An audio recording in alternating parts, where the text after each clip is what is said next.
Welcome to 360 Tamil. இன்னைக்கு இந்த வீடியோல நம்ம எந்த படத்தோட எக்ஸ்பிளனேஷன் பத்தி பார்க்க போறோம்னா, தமிழ்ல இப்ப ரீசெண்டா வெளியே இருக்க டபுள் ஆக்குபன்சி அப்படின்ற படத்தை பத்தி தான் பார்க்க போறோம். இது ஒரு வித்தியாசமான ஃபேண்டசி படம்னு சொல்லலாம். ஸ்டார்டிங்ல இருந்து எண்டிங் வரைக்கும் நல்லா கொண்டு போயிருந்தாங்க. உங்க எல்லாருக்குமே பிடிக்கும்னு நம்புறேன். நான் முதல்ல இந்த படத்தோட பிளாட்டை சொல்றேன். நம்ம ஹீரோ ஹீரோயின் ஒரே கேரக்டர் தான். ஆக்சுவலா அவங்க பேரு ரஜினி அப்படின்றது. பகல் நேரம் முழுக்க பொண்ணா இருப்பாங்க, நைட்டு நேரம் முழுக்க பையனா இருப்பாங்க. அதாவது 12 மணி நேரம் பொண்ணு, 12 மணி நேரம் பையனா இருப்பாங்க.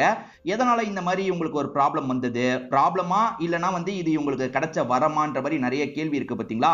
அதே மாதிரி இது வெளி உலகத்துக்கு தெரியாம பாத்துக்கணும்ன்ற மாதிரி இவங்க ரெண்டு பேருமே நிறைய முயற்சி எல்லாம் எடுக்கிறாங்க. அதை தாண்டியும் சிலருக்கு தெரிய வருது. அதனால என்ன ஆபத்து வந்தது, அதுல இருந்து இவங்க வெளியே வந்தாங்களா இல்லையான்னு சொல்றதுதான் மீதி கதை. கண்டிப்பா இந்த படம் உங்க எல்லாருக்குமே பிடிக்கும் நம்புறேன். எக்ஸ்பிளனேஷனுக்குள்ள போறதுக்கு முன்னாடி வீடியோக்கு ஒரு லைக் போடுங்க. இந்த எக்ஸ்பிளனேஷன் பிடிச்சிருந்ததுன்னா ஐபன்ற ஆப்ஷனை கிளிக் பண்ணி சப்போர்ட் பண்ணுங்க.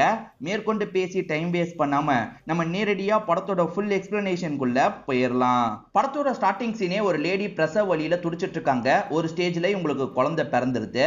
ஆக்சுவலா பிறந்த குழந்தைய பார்த்து அப்பா சந்தோஷப்படுறாரு. ஆனா குழந்தை திடீர்னு அசைவே இல்லாம இருக்கு. ஐயோ, பிறந்த குழந்தை இறந்து போயிருச்சு போல அப்படின்ற மாதிரிலாம் யோசிச்சுட்டு இருக்காரு. ஏற்கனவே நிறைய வாட்டி குழந்தை வயிற்றிலேயே கலைஞ்சு போயிருக்கும். இப்ப பிறந்தும் இறந்து போயிருச்சு அப்படின்ற மாதிரிலாம் ஃபீல் பண்றாரு. கடைசியா ஆணும் பெண்ணோ சேர்ந்த மாதிரி ஒரு கடவுளை பார்க்கறதுக்காக போயிருப்பாங்க. கவலையே படாதீங்க, நல்லது நடக்கும்ன்ற மாதிரி அவங்க சொன்ன மாதிரியே இந்த அப்பாவுக்கு தோணி இருக்கும்.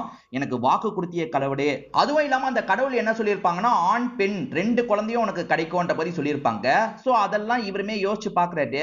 அந்த மாதிரிலாம் சொன்னியே கடவுளே, ரொம்ப நம்புனேனே, இப்படி பண்ணிட்டியே அப்படின்ற மாதிரிலாம் புலம்பிட்டு இருக்காரு. இவர் புலம்பிட்டு இருக்கும் போது அந்த இடத்துல கிளைமேட் சேஞ்ச் ஆகுது. திடீர்னு மழைலாம் பெய்ய ஆரம்பிக்குது.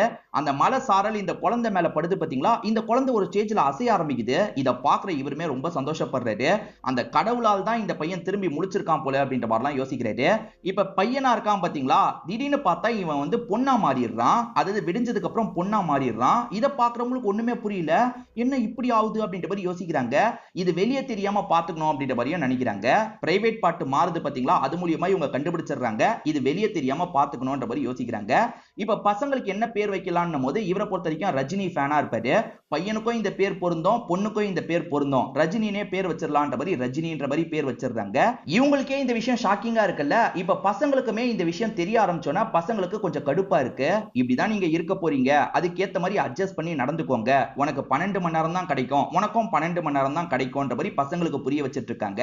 ஆக்சுவலா பொண்ணால மட்டும் தான் ஸ்கூலுக்கு போக முடியும். ஏன்னா பொண்ணு தான் காலையில இருப்பாங்க. பையனால போக முடியாதுல்ல. பையனுக்கு இதெல்லாம் கொஞ்சம் கடுப்பா தான் இருக்கு. ஒரு நாள் பேரண்ட்ஸ் இருக்காங்கல்ல, நாங்க வெளியூருக்கு போயிட்டு வந்துடுறோம், 2 பேருமே பத்திரமா இருங்கன்ற மாதிரி கிளம்பி போறாங்க. பொண்ணுமே சரின்ற மாதிரிலாம் பேரண்ட்ஸ் அனுப்பி வச்சிருப்பாங்க. இப்ப பேரண்ட்ஸ் இறந்து போயிட்டாங்கன்னு பொண்ணுக்கு தெரிய வருது. பொண்ணு செய்ய வேண்டிய எல்லா விஷயத்தையும் செஞ்சிடுறாங்க. அதுக்கப்புறம் தான் இந்த பையன் கண்முழிக்கிறாரு. பேரண்ட்ஸோட போட்டோக்கு மாலை போட்டிருக்கிறத பார்த்து இவர் ஷாக் ஆயிடுறாரு. நான் பாடியை பார்க்க தேவையில்லையா, எதுக்காக நீ வெயிட் பண்ணாம இப்படி பண்ணன்ற மாதிரி பயங்கரமா அந்த பொண்ணு மேல கோவப்படுறாரு. ரெக்கார்டிங் மூலியமா இவங்க 2 பேர் பேசிப்பாங்க போல. இவருமே போன்ல அவங்கள திட்டுற மாதிரிலாம் ரெக்கார்டிங் பண்ணியிருக்காரு. இதுக்கு மேல இங்க இருந்தா செட் ஆகாது, நம்ம கிளம்பலான்னு கிளம்புறாங்க. இங்கதான் படத்தோட டைட்டிலையே நமக்கு போடுறாங்க. இந்த ஜெனெடிக் சம்பந்தமா ரிசர்ச் எல்லாம் பண்ணுவாங்கல்ல, அந்த மாதிரி ஒரு இடத்துல இவங்க அப்ளை பண்ணிருப்பாங்க போல. ஜாயின் பண்றதுக்காக இவங்களுமே வந்திருக்காங்க. இவங்க வெயிட் பண்ணிட்டு இருக்கும் போது கார்த்திக் அப்படின்ற ஒரு நபர் இவங்களையே பார்த்துட்டு இருக்காரு. இந்த கார்த்திகை பொறுத்த வரைக்கும் இங்க வர எல்லா பொண்ணுங்க கிட்டயும் பயங்கரமா ஃப்ளர்ட்லாம் பண்ணுவார் போல. அதாவது காஃபி குடிக்கலாமான்னு எல்லா பொண்ணுங்க கிட்டயும் பிட்ட போடுவார் போல. எல்லாருமே வேணான்ற மாதிரி ரிஜெக்ட் பண்ணி இவரை மொக்க கொடுத்துக்கிட்டே இருப்பாங்க. இவர் இந்த பொண்ணு கிட்ட ட்ரை பண்ணலான்ற மாதிரி ரஜினி கிட்ட வந்துடுறாரு. காஃபி குடிக்கலாமான்ற மாதிரி கேட்கிறாரு. இல்ல வேணாம் பரவாயில்லன்ற மாதிரி சொல்லிட்டாங்க. இப்ப இத பாக்குற ஃப்ரெண்ட்ஸுங்க பயங்கரமா சிரிச்சு கிண்டல் பண்றாங்க. இந்த பொண்ணு கிட்டயும் மொக்க வாங்கிட்டுமேன்னு யோசிக்கிறாரு. இப்ப இங்க இருக்க மேனேஜர் கிட்ட இவங்களோட ப்ரொஃபைல் எல்லாத்தையும் காட்டுறாங்க. ப்ரொஃபைல் ரொம்ப நல்லா இருக்கு. அதே மாதிரி இவங்களோட ரிசர்ச் பேப்பரையும் காட்டுறாங்க. ஓஹோ, ட்வின்ஸை பத்தி ரிசர்ச் பண்ணிட்டு இருக்கியாமா, ஏமா நீங்க ட்வின்ஸா அப்படின்னு கேட்கும்போது இல்ல சார், நான் ஒரே பொண்ணு தான் அப்படின்ற மாதிரி இவங்க சொல்றாங்க. சரி ஓகேமா, நீ ஜாயின் பண்ணிக்கோ அப்படின்ற மாதிரி இந்த மேனேஜர் சொல்லிட்டாரு. இப்ப இவங்களுமே அந்த இடத்துல எல்லார்கிட்டயும் அறிமுகம் ஆயிட்டு இருக்காங்க. கார்த்திக் வேகமா கையெல்லாம் கொடுக்க வராரு. பரவாயில்ல இருக்கட்டும்ன்ற மாதிரி இவங்க வணக்கம்லாம் வச்சிட்டு இருக்காங்க. இதையும் ஃப்ரெண்ட்ஸுங்க கிண்டல் பண்றாங்க. இவங்களுக்கு வேலை கிடைச்சிருச்சு பாத்தீங்களா? இத பத்தி தம்பி கிட்ட சொல்றாங்க. எனக்கு வேலை கிடைச்சிருச்சு, நீயும் சீக்கிரமா ஏதாவது வேலை தேடுன்ற மாதிரி சொல்றாங்க. இவரை பொறுத்த வரைக்கும் ஏற்கனவே ஒரு வேலையை பார்த்துட்டாரு போல. உனக்கே கிடைக்கும் போது எனக்கு கிடைக்காதா, ஆல்ரெடி நான் ஒரு வேலையில ஜாயின் பண்ணிட்டேன்ற மாதிரி அவங்களுக்காக ரெக்கார்ட் பண்ணி வச்சிடுறாரு. அதாவது அவங்க காலையில பார்க்கும் போது அதெல்லாம் பார்த்துப்பாங்க போல.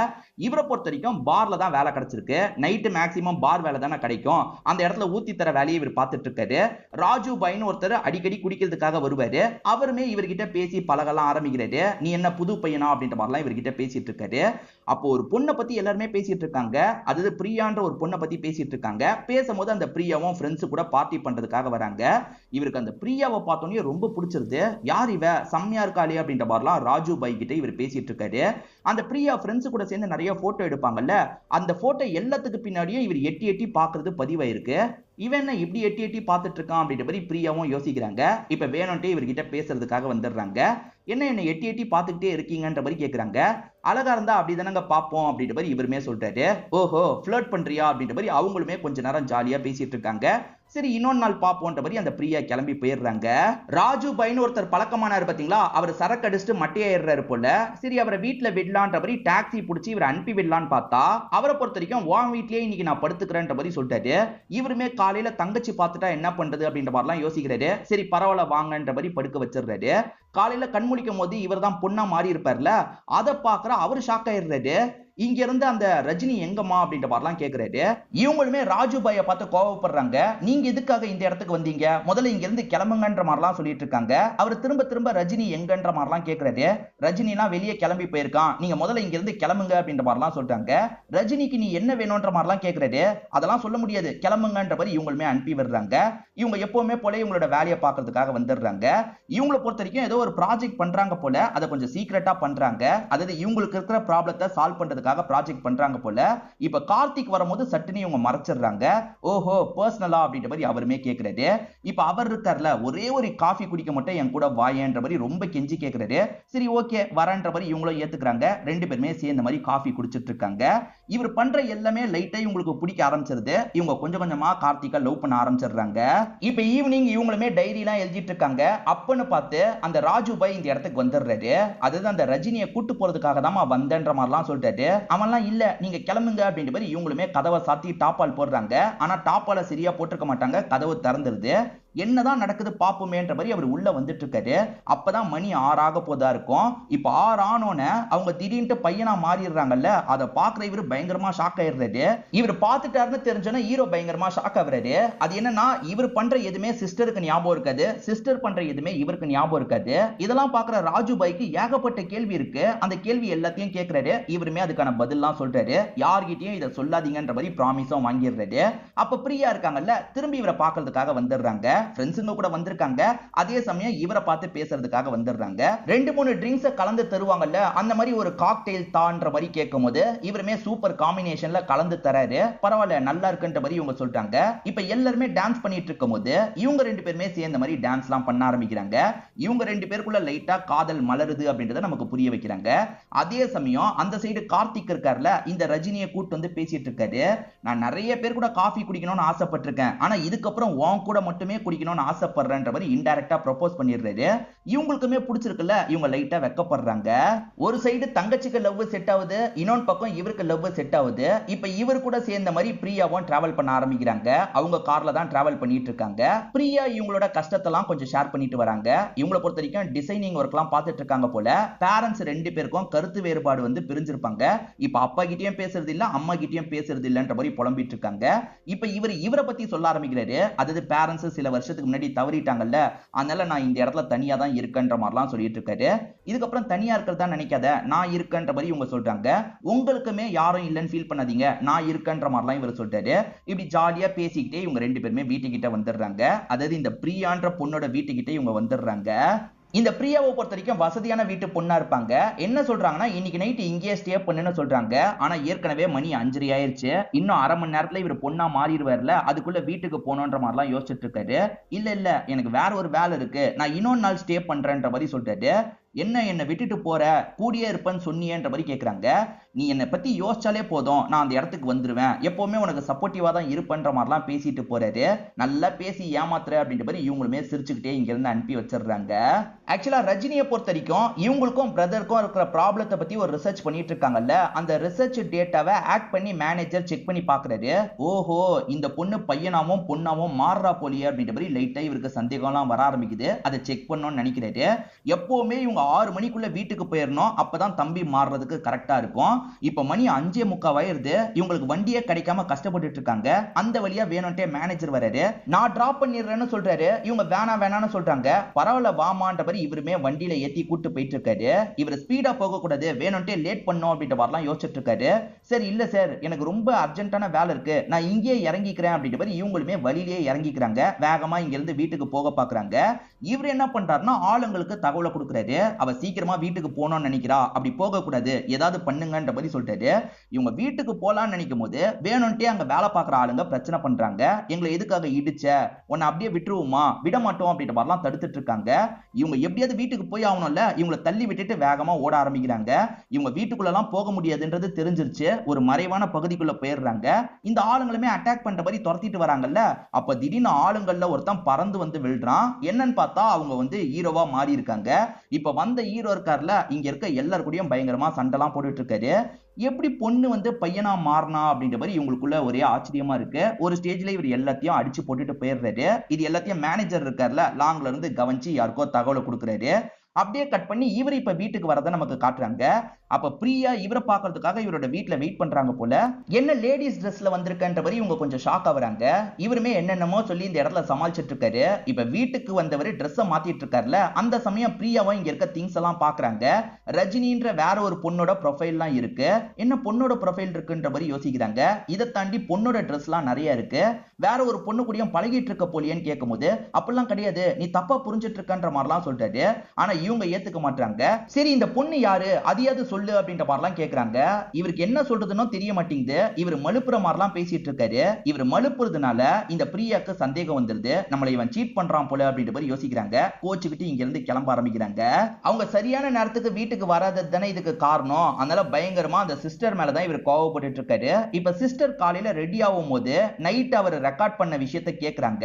ஒரு நாள் தான் பிரச்சனை, என் லைஃப்ல ரொம்ப நாள் கழிச்சு பிரியான்ற ஒரு பொண்ணு வந்தா, நீ அது எல்லாத்தையும் கெடுத்துட்ட, நீ எதுக்காக லேட் பண்ண அப்படின்ற மாதிரிலாம் கோவப்படுறது.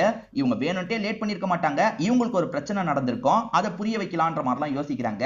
அதே சமயம் நம்மளால அந்த லவ் பிரிஞ்சிருச்சு அப்படின்ற மாதிரி இவங்களுக்கு கஷ்டமா இருக்கு. தம்பி பேசினதை பத்தியே யோசிச்சுட்டு இருக்காங்க. பார்த்தா இவங்களோட பாஸே இங்க வந்திருக்காரு. பாஸ் பேசுறத கவனிக்க மாட்டாங்கல்ல. என்னமாச்சு, உடம்பு கிடம்பு முடியலையான்ற மாதிரி பாஸ் கேக்குறாரு. அதெல்லாம் ஒண்ணே இல்லைன்ற மாதிரி இவங்களுமே சொல்றாங்க. இப்ப திடீர்னு பார்த்தா இந்த இடத்துல சின்னதா ஒரு ஃபயர் ஆக்சிடென்ட் நடக்குது. எல்லாருமே ஓடுறாங்க, இவங்க மட்டும் ஓடாம பிரம்ம பிடிச்ச மாதிரி இருக்காங்க. இதை கவனிச்சிட்டு இருக்க கார்த்திக், உனக்கு என்னாச்சு, எதுக்காக இப்படி இருக்குன்னு கேட்கும் போது, கார்த்திக் ஒரு இடத்துக்கு போனோம், என் கூட வரியான்னு கேட்கும் போது இவருமே சரின்ற மாதிரி ஏத்துக்கிறாரு. ஆக்சுவலா இவங்க கார்த்திகை எங்க கூட்டு வந்திருக்காங்கன்னா அந்த பிரியாவோட இடத்துக்கு தான் கூட்டு வந்திருக்காங்க. பிரியா டிசைனர்னு சொன்ன பாத்தீங்களா, அவங்க ஆபீஸ்ல பிரியாவை பார்க்கிறதுக்காக இவங்க வந்திருக்காங்க. பிரியா இவங்களை பார்த்தோன்னே கண்டுபிடிச்சிடுறாங்க. ஓஹோ நீ தான் அவனோட கேர்ள் ஃப்ரெண்டா அப்படின்ற மாதிரிலாம் கேட்கறாங்க. இல்ல இல்ல நீங்க தப்பா புரிஞ்சிட்டு இருக்கீங்க அப்படின்ற மாதிரிலாம் இவங்க சொல்றாங்க. அப்புறம் எதுக்காக உன்னோட திங்ஸ்லாம் அங்க இருந்தது அப்படின்ற மாதிரி பிரியா கேட்கறாங்க. அதுக்கான பதிலை இவங்க சொல்ல முடியாதுல்ல, ஏன்னா சொன்னா நம்ப மாட்டாங்கல்ல. அதனால இவங்க எப்படி சொல்றதுன்னு முழிச்சுக்கிட்டே இருக்காங்க. நீங்க ஈவினிங் அவனை மீட் பண்ணுங்க, அவன் எல்லாத்தையும் உங்களுக்கு சொல்லிடுவான் அப்படின்ற மாதிரிலாம் சொல்றாங்க. சரி ஓகே அப்படின்ற மாதிரி இந்த பிரியாவும் ஏத்துக்கிறாங்க. இப்ப கார்த்திக்கும் இவங்க யாரு என்னன்ற மாதிரிலாம் கேட்கறாரு. அதெல்லாம் அப்புறமா சொல்றேன், உன்கிட்ட முதல்ல ஒரு விஷயத்த சொல்லணும் அப்படின்ற மாதிரி சொல்றாங்க. அதாவது நம்மளுமே உண்மையை சொல்லிடலான்ற மாதிரி வீட்டுக்கு கூட்டு வந்துடுறாங்க. என்ன சொல்லணும் சொல்லுன்ற மாதிரிலாம் இவர் கேட்டுட்டு இருக்காரு. இவங்க எப்படி சொல்றது அப்படின்ற மாதிரி ரொம்ப தயங்கிட்டு இருக்காங்க. அப்படி தயங்கிட்டு இருக்கும் போது இந்த கார்த்திக் என்ன பண்றாருன்னா, நீ என்ன சொல்ல போறேன்னு எனக்கு தெரியும்ன்ற மாதிரி சட்டுன்னு கையை பிடிச்சி இழுக்கிறாரு. இவங்களுக்கு ஒரு கிஸ் தந்துடுறாரு. லவ் தான் சொல்ல போறாங்கன்னு நினைச்சு இப்படி பண்றாரு. இது மாறுற டைமா இருக்கும். இவங்களுமே கிஸ் பண்ணிட்டு இருக்கும் போதே சட்டுன்னு மாறிடுறாங்க. இப்ப கார்த்திக்கும் என்ன ஒரு பையனை கிஸ் பண்ணிட்டு இருக்கோன்ற மாதிரி ஷாக் ஆயிடுறாரு.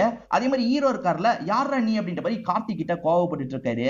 இதெல்லாம் நடந்துட்டு இருக்கும் போது ராஜு பாய் ஹீரோவை பார்க்கிறதுக்காக இந்த இடத்துக்கு வந்திருப்பாரு. கார்த்திக் இங்க நடக்கிறது புரிய மாட்டேங்குது. நான் என்னோட கேர்ள் ஃப்ரெண்டை தானே கிஸ் பண்ண, நீ எப்படா வந்தன்ற மாதிரிலாம் கேட்கறாரு. இவங்க ரெண்டு பேருமே சேர்ந்து இவருக்கு புரிய வைக்கிறதுக்கு ட்ரை பண்றாங்க. ஆனா கார்த்திகை பொறுத்த வரைக்கும் ஏத்துக்கிற மாதிரியே இல்ல. இப்ப ஹீரோ இருக்கார்ல, இங்க நடந்த விஷயத்தை மட்டும் வெளியே சொல்லணும்னு நினைச்சேன்னு வச்சுக்கோயேன், என்ன பண்ணுவேனே தெரியாதுன்ற மாதிரி வார்னிங் கொடுத்து இங்க இருந்து அனுப்பி வச்சிடுறாரு. அதே சமயம் சிஸ்டரை போட்டு பயங்கரமா ராஜு பாய் கிட்ட திட்டிட்டு இருக்காரு. ஏன்டா சிஸ்டர் மேல இவ்வளவு கோவத்துல இருக்க அப்படின்ற மாதிரி ராஜு பாய் கேட்கும் போது, ஆக்சுவலா சின்ன வயசுல இருந்து எங்களுக்குள்ள செட் ஆகாது, ஆனா இவ்வளவு கோவப்படுறதுக்கு ஒரு காரணம் இருக்குன்ற மாதிரி சொல்றாரு. பேரண்ட்ஸ் போய் இறந்து போயிட்டாங்க பாத்தீங்களா, இவரை பார்க்க வைக்கணும்னு கூட என்னோட சிஸ்டர் யோசிக்கல. அவ பாட்டுக்கு எல்லா விஷயத்தையும் முடிச்சிட்டா. என் பேரண்ட்ஸ கடைசியா பார்க்க கூட முடியல. அத நினைச்சுதான் எனக்கு ரொம்ப கடுப்பாயிருச்சு. அப்பத்துல இருந்து தான் அவகிட்ட நான் சரியா பேசுறதே இல்ல. இப்ப அவளால என்னோட லவ் வேற பிரேக்கப் ஆயிருச்சு அப்படின்ற மாதிரிலாம் இவர் புலம்பிட்டு இருக்காரு. இப்ப நான் உங்களை தான் அப்பா மாதிரி பாக்குறேன்னு சொன்னோன்னே இதை கேட்கிற ராஜு பயம் கொஞ்சம் எமோஷனல் ஆகுறாரு. சரி, இப்ப பிரியா கிட்ட எல்லாத்தையும் புரிய வைக்கலான்ற மாதிரி இவர் பிரியாவை பாக்குறதுக்காக வந்துடுறாரு. ஆனா இவர் சீட் பண்ணதான் நினைச்சு பிரியா இப்ப பயங்கரமா சரக்கடிச்சிட்டு இருக்காங்க. பிரியா நான் சொல்றதை கேளுன்னு இவர் சொல்றதுக்காக வராரு. ஆனா அதுக்குள்ள பிரியா இருக்காங்க பாத்தீங்களா, போதையில ஒரு ஸ்டேஜ்ல மயங்கி கீழே விழுந்துடுறாங்க.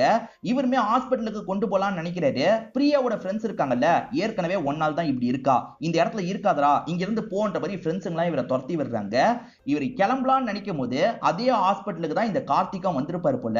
இப்பதான் சிஸ்டர் ரெக்கார்ட் பண்ணி வச்சிருக்க ரெக்கார்டிங்கை இவர் கேட்கிறாரு. அது என்னன்னா, அவகிட்ட நான் பேசியிருக்கேன், அவகிட்ட நீ உண்மையை சொல்லிரு, நானுமே கார்த்திக் கிட்ட உண்மையை சொல்ல போறேன்ற மாதிரி ரெக்கார்ட் பண்ணி வச்சிருக்காங்க. இவ கார்த்திக் கிட்ட சொல்லானே முடிவு பண்ணிட்டா போல, நம்மளும் கார்த்திக் கிட்ட சொல்லிரலாம்ன்ற மாதிரி யோசிக்கிறாரு. கார்த்திக் என் கூட வீட்டுக்கு வான்ற மாதிரி வேகமா வீட்டுக்கு கூட்டு வந்துடுறாரு. ஏறக்குறைய டைம் முடிய போது போல, இன்னும் கொஞ்ச நேரத்துல அவ வருவா, அவகிட்ட பொறுமையா பேசிக்கோன்ற மாதிரி சொல்றாரு. இப்ப கொஞ்ச நேரத்துல அவங்க வந்துடுறாங்க.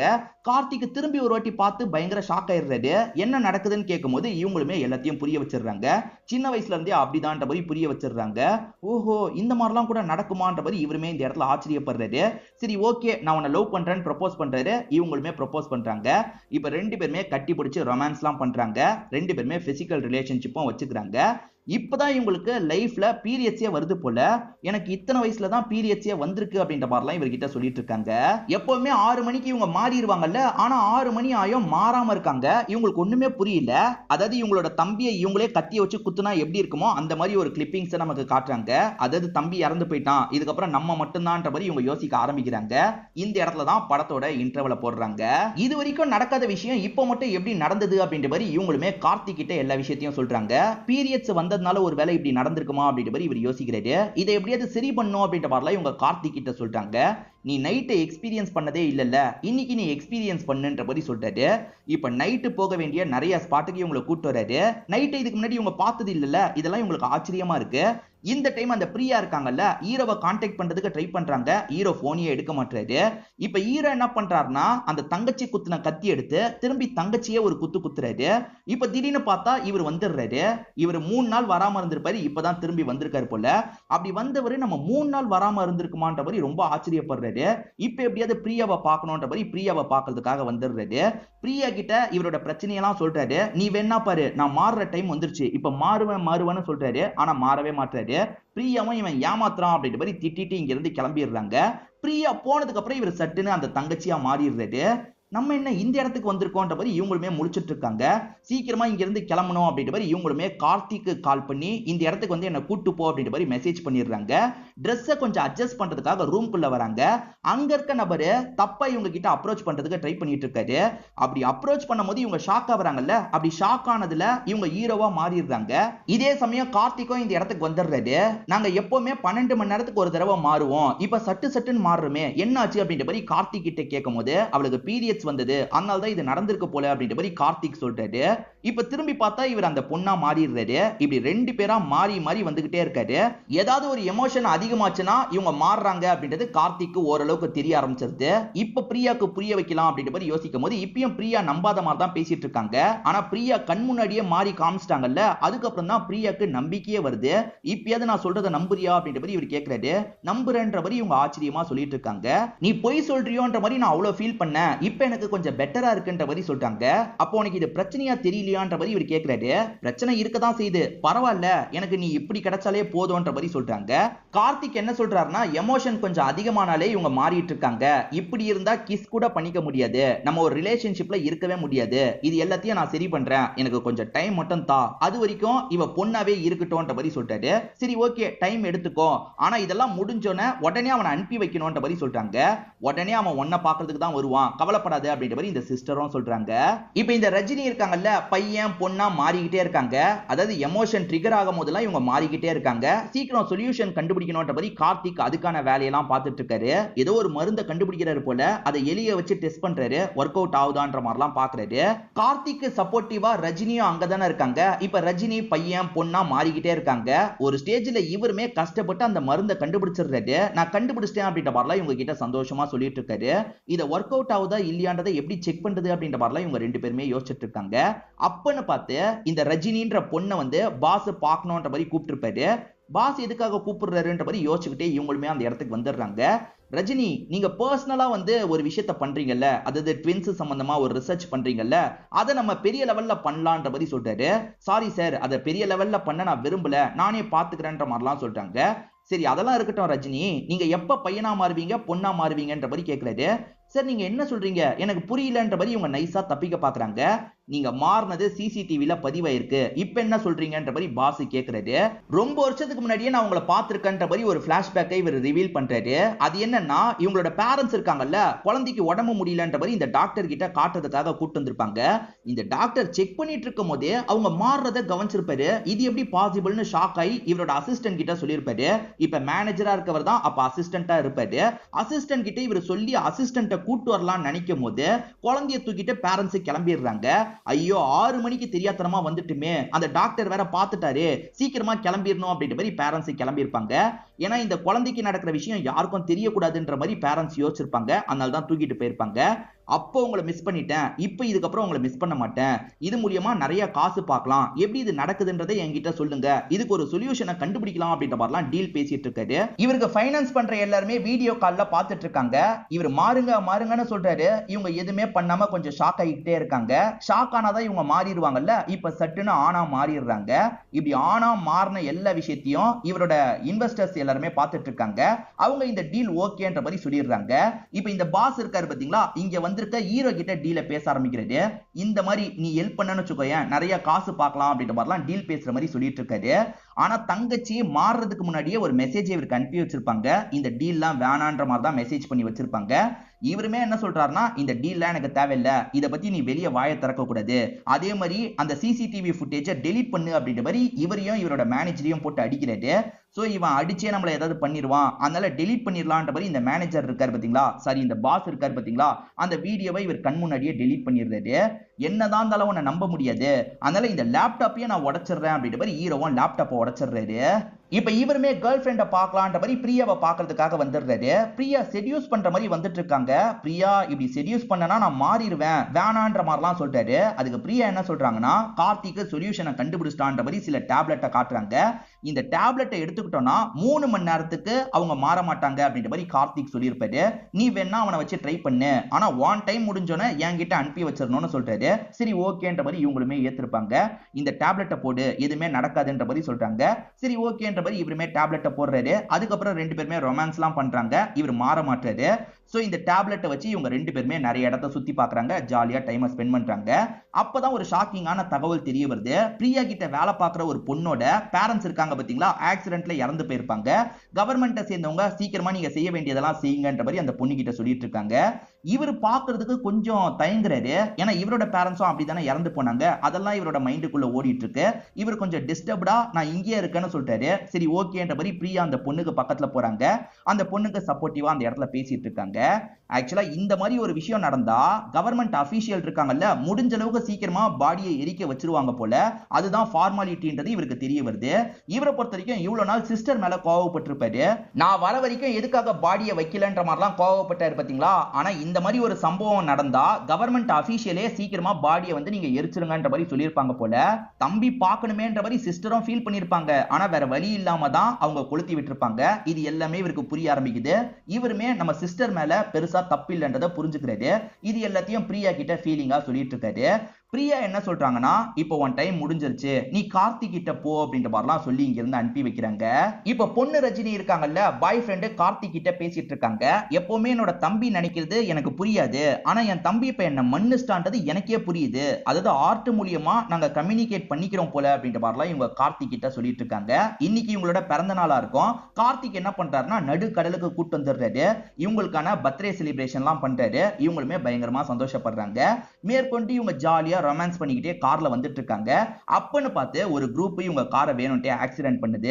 யார் ஆக்சிடென்ட் பண்றாங்கன்னா அந்த பாஸோட ஆளுங்க தான் ஆக்சிடென்ட் பண்றாங்க. தடுக்கிறதுக்காக கார்த்திக் வராரு பாத்தீங்களா, கார்த்திக்க பயங்கரமா அடிச்சு போட்டுட்டு இங்க இருந்து ரஜினியை தூக்கிட்டு போயிடுறாங்க. இப்ப ரஜினியை ஒரு இடத்துல லாக் பண்ணி வச்சிடுறாங்க. கண்முழிக்கிற ரஜினி எதுக்காக இப்படி பண்றீங்க, விட்டுருங்க விட்டுருங்கன்ற மாதிரிலாம் கேக்குறாங்க. நான் எவ்வளவு டீசென்ட்டா பேசினேன், நீங்க மதிச்சீங்களா? உன் தம்பி என்னடானா என்ன போட்டு பயங்கரமா அடிச்சிட்டான். இதுக்கப்புறம் உங்ககிட்ட பேசி எதுவும் ஆக போறது இல்ல. நீ ஏதோ ஒரு டேப்லெட் எடுத்திருக்கல, அதனால உடனே உன் தம்பி வரமாட்டான். அதுக்குள்ள ஒன்ன வச்சே எல்லா விஷயத்தையும் நான் பண்ணிடுவேன். அந்த ப்ராஜெக்டை நீ கம்ப்ளீட் பண்ணாம இருக்கிறதுக்கான காரணம் கூட எனக்கு தெரியும். ஏன்னா அதை கம்ப்ளீட் பண்ணா 2 பேர்ல ஒருத்தர் மட்டும் தான் இருப்பீங்க. அதனால தானே அதை ஸ்டாப் பண்ணி வச்சிருக்க. ஆனா நான் அந்த ப்ராஜெக்டை கண்டினியூ பண்ணி முடிப்பேன்ற மாதிரிலாம் இவர் சொல்றாரு. அதாவது இவங்க கிட்ட இருக்க ஒரு விஷயத்தை எடுத்துட்டா இவர் ஃபியூச்சர்ல யாரனாலும் பையன் பொண்ணா மாத்தலான்ற மாதிரி ஒரு டெக்னாலஜியை கண்டுபிடிச்சிருவாரு. ஆனா இவங்களை பொறுத்த வரைக்கும் இதுக்கப்புறம் பொண்ணா மட்டும் தான் இருப்பாங்க. அந்த விஷயத்தை பண்றதுக்கு தான் இந்த பாஸ் பிளான போட்டுட்டு இருக்காரு. வேணான்ற மாதிரி இவங்க சொல்றாங்க. இவங்க மைண்டுக்குள்ள ஒரு விஷயம் ஓடுற மாதிரி நமக்கு காட்டுறாங்க. அது என்னன்னா, கடைசியே இவங்க கார்த்திக் கிட்ட பேசிட்டு இருக்கும்போது தம்பியோட ரெக்கார்டிங்க பார்த்திருப்பாங்க. நான் உன்னை தப்பா புரிஞ்சு ரொம்ப கோவப்பட்டுட்டேன், என்ன மன்னிச்சிரு அப்படின்ற மாதிரி ரெக்கார்டிங்ல அனுப்பியிருப்பாரு. இதை தாண்டி என்ன சொல்றாருன்னா, இப்ப நீ ஃபீல் பண்றது கூட என்னால புரிஞ்சுக்க முடியுது. உனக்கு ஏதாவது பிரச்சனை வந்தா கண்ணை மூடிட்டு என்னை பத்தி யோசி. இந்த டேப்லெட் எல்லாம் தாண்டி கூட நான் கண்டிப்பா வருவேன்ற மாதிரிலாம் சொல்றாரு. அதெல்லாம் இவங்களுமே யோசிச்சு பாக்குறாங்க. சரி பேசாம அவன் சொன்ன மாதிரி நம்ம யோசிச்சு பார்த்தா என்னன்ற மாதிரி யோசிக்கிறாங்க. இப்ப கண்ணை மூடிட்டு வந்துரு வந்துரு, எனக்கு ஒரு ஆபத்து, வந்துரு வந்துரு அப்படின்ற மாதிரி திரும்ப திரும்ப அவரை கூப்பிட்டுக்கிட்டே இருக்காங்க. இப்ப பாஸுமே இவ என்ன பண்ணிட்டு இருக்கா அப்படின்ற மாதிரி கிண்டல் பண்றாரு. சீக்கிரமா அவளுக்கு பண்ண வேண்டிய விஷயத்தை பண்ணுங்கடா அப்படின்ற மாதிரி சொல்றாரு. ஆளுங்களுமே நெருங்கி வந்துட்டு இருக்காங்க. அப்பன்னு பார்த்து இவங்க கூப்பிட்டு இருந்த மாதிரி தம்பி இந்த இடத்துக்கு வந்துடுறாரு போல. அதாவது டேப்லெட் மீறி தம்பி இந்த இடத்துக்கு வந்துடுறாரு. இப்ப பக்கத்துல வரும்போது தம்பியா மாதிரி எட்டி மிதிக்கிறாரு. அந்த கட்டியும் கழட்டி வெளியே வந்துடுறாரு. இவன் வந்தாலும் சரி எப்படியாவது இந்த விஷயத்தை பண்ணோம் புடிங்கன்ற மாதிரி சொல்றாருல. ஆளுங்க எல்லாருமே கஷ்டப்பட்டு இந்த இடத்துல ஹீரோவை லாக் பண்ணி பிடிச்சிடுறாங்க. இப்ப என்ன பண்ணுவேன்ற மாதிரிலாம் அந்த பாஸ் கிண்டல் பண்றாரு. அப்பன்னு பார்த்து வேற சில ஆளுங்க இந்த இடத்துக்கு வந்துட்டு இருக்காங்க. ஸ்டார்டிங்ல இருந்தே ஹீரோக்கு ராஜு பைன்னு ஒருத்தர் அறிமுகமானாரு பாத்தீங்களா, அவரை பொறுத்த வரைக்கும் ஸ்டீல் இண்டஸ்ட்ரி தான் வச்சிருப்பாரு. அவருக்கு நிறைய ஆளுங்க இருக்காங்கல்ல, அவங்கள தான் இந்த இடத்துக்கு அனுப்பி வச்சிருக்காரு. உனக்கு பிரச்சனைன்றது எனக்கு தெரிஞ்சது, அதனால தான் ஆளுங்களை அனுப்பியிருக்கேன், கவலைப்படாத, என் ஆளுங்க பார்த்துப்பாங்கன்ற மாதிரி ராஜு பை சொல்றாரு. அந்த ஆளுங்க சப்போர்ட்டிவா சண்டை போடுறாங்கல்ல, அதனால இவருமே எல்லாரு கூடயும் பயங்கரமா சண்டை போட்டுட்டு இருக்காரு. பிளான் எல்லாத்தையும் நாசமாக்கிட்டானே அப்படின்ற மாதிரி பாஸுக்கு பயங்கரமா இவர் மேல கோவம் வருது. இவர் சண்டை போட்டுட்டு இருக்கும் போது ஒரு கத்தியை வச்சு இவரோட நெஞ்சிலேயே குத்திடுறாரு. சாவுடா சாவுடான்ற மாதிரி குத்திடுறாரு. இப்ப இவருமே நம்ம சாக போறோம், நம்ம சாகும் போது காப்பாத்தினா கூட இதுக்கப்புறம் நம்ம மட்டும் தான் இருக்கிற மாதிரி ஆயிடும், நம்ம தங்கச்சி இருக்கணும்ன்ற மாதிரிலாம் யோசிக்கிறாரு. அங்க இருக்க கரண்ட் ஷாக்க பிடிக்கிறாரு. தங்கச்சியா மாறணும் நினைக்கிறாரு. இவர் மயங்கிறதுக்குள்ள இந்த இடத்துல தங்கச்சியா மாறிடுறாரு. இப்ப தங்கச்சியை உடனே ஹாஸ்பிட்டலுக்கு கொண்டு போனோன்ற மாதிரி ஆளுங்க கொண்டு போக ஆரம்பிக்கிறாங்க. இப்ப பிரியாக்கும் இந்த தகவல்லாம் போயிருது. இப்ப எல்லாருமே வேகமா ஹாஸ்பிட்டலுக்கு வந்துடுறாங்க. ஆபரேஷன் பண்ணணும் அப்படின்ற மாதிரிலாம் சொல்றாங்கல்ல, ஆபரேஷனுமே இந்த இடத்துல நடந்துட்டு இருக்கு. ஆபரேஷன்லாம் முடிஞ்சிட்டாலும் ஹார்ட் ரொம்ப வீக்கா இருக்கு, சீக்கிரமா இறந்து போயிடுவாங்க அப்படின்ற மாதிரிலாம் டாக்டர் லேடி சொல்றாங்க. வேற ஏதாவது ஆர்ட்டை வைக்க முடியுமான்னு கேட்கும் போது அவ்வளவு சீக்கிரத்துல ஆர்ட்லாம் கிடைக்காது, அதனால கஷ்டம் தான் அப்படின்ற மாதிரி டாக்டர் லேடி சொல்றாங்க. ஆக்சுவலா ஆர்ட்டை மாத்திட்டா கண்டிப்பா அவங்க இதுக்கப்புறம் அந்த மாறுறதெல்லாம் நடக்கவே நடக்காது. ஏன்னா அந்த ஆர்ட் தான் காமனா இருந்தா அவங்க 2 பேரையும் மாற வைக்குது.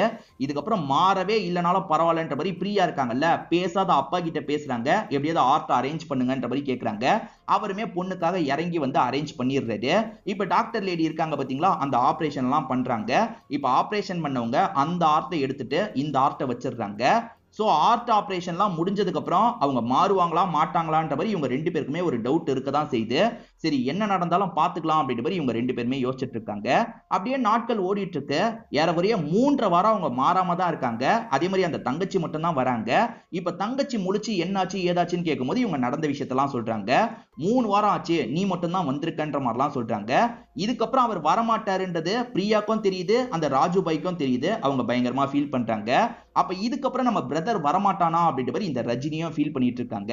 இப்படி ஃபீலிங்காவே ஓடிட்டு இருக்கும் போது பிரியா இருக்காங்கல்ல, சீக்கிரமா நீங்க 2 பேர் கல்யாணம் பண்ணிக்கோங்க, இதையே எவ்வளவு நாள் நினைச்சிட்டு இருப்பீங்கன்ற மாதிரிலாம் கேக்குறாங்க.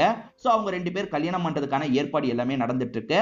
பிரியாவும் கல்யாணத்துல கலந்துக்கிறதுக்காக வந்திருக்காங்க. இவங்க 2 பேருக்கு கிஃப்ட் எல்லாம் தந்துட்டு இருக்காங்க. இதை தாண்டி உன்னோட ஆர்ட்ல அவன் நினைக்கிறது ஃபீல் ஆகுதா, என்ன நினைக்கிறானா அப்படின்ற மாதிரி கேக்குறாங்க.